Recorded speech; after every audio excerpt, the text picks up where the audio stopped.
Tu rentres des cours un soir, après une journée horrible, encore. T'es prête à tout abandonner cette fois. Tu vas dans ta chambre, tu fermes la porte et tu prends ce morceau de papier, cette lettre de suicide que tu as écrit maintes et maintes fois, encore et encore.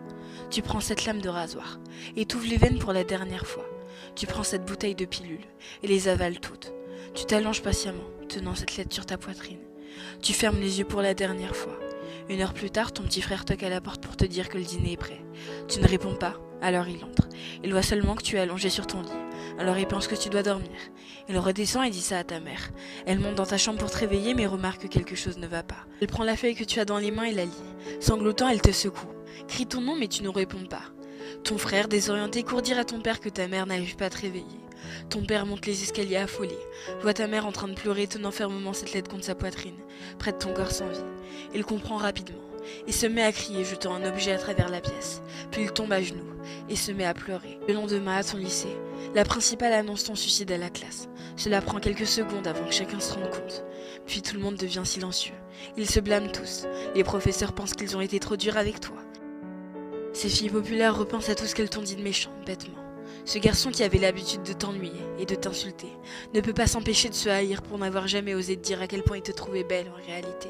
Ton ex-petit copain, celui à qui tu disais tout, celui qui t'a largué.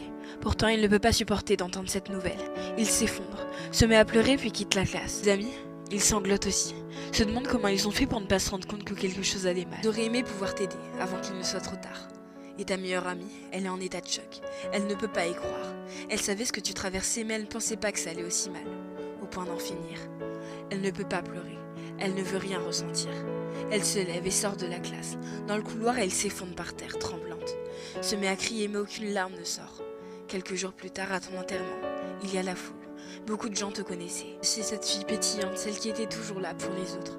L'épaule sur laquelle on pouvait pleurer. Ils parlent tous avec de bons souvenirs qu'ils ont eu avec toi. À tous, on peut voir des larmes couler de leurs yeux. Ton petit frère ne sait toujours pas que tu t'es suicidé. Il est trop jeune. Tes parents lui ont seulement dit que tu étais décédé.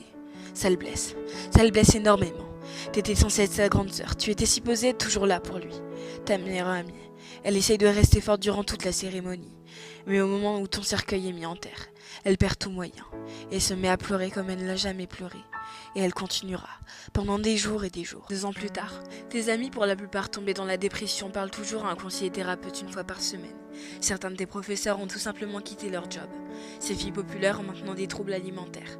Ce garçon qui t'insultait s'ouvre les veines. Ton ex-petite amie ne sait plus comment aimer et n'a jamais pu avoir une relation stable à nouveau. Ta meilleure amie, elle a essayé de se suicider, mais elle n'a pas réussi comme toi. Mais elle a essayé, plusieurs fois. Ton frère, il a finalement découvert la vérité sur ta mort. Il se coupe, s'ouvre les veines, pleure le soir.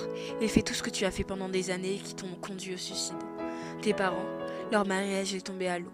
Ton père est devenu alcoolique pour le distraire du mal que lui a causé ton décès.